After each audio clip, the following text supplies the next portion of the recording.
நான் ஆளுநரை விமர்சிக்கிறேன் என்பதற்காக அவரை மாத்திடாதீங்க.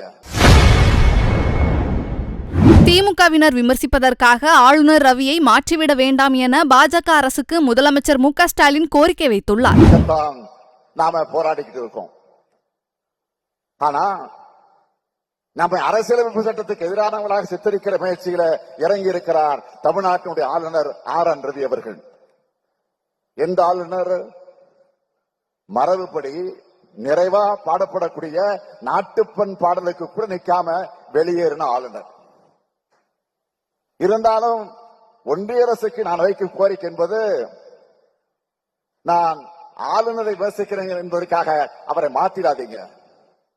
அவர் பேசத்தான் பாஜக நாட்டில் அம்பலப்படுது. திராவிட கொள்கைகள் மேலும் மேலும் மக்களிடம் சென்று சேருது. அவர் பேசத்தான் மக்களுக்கு மாநில சுயாட்சி முழக்கத்தினுடைய நியாயங்கள் புரியுது. இன்னும் சொல்லணும்னா, இன்று முழுக்க இந்த மாநாட்டில் நம்முடைய தோழர்கள் திராவிடவியல் இயக்கத்தினுடைய குறித்து அழுத்தமாக உணர்வோடு பேசுறதுக்கான தூண்டுகோலாக இருந்து வரும் நம்முடைய ஆளுநர் அவர்கள் தான். தந்தை பெரியார் அடிக்கடி ஒன்றை சொல்லுவார். செய்திகளை உள்ளது உள்ளபடி தெரிந்து கொள்ள ரெஃப்ளெக்ட் நியூஸை சப்ஸ்கிரைப் பண்ணுங்க.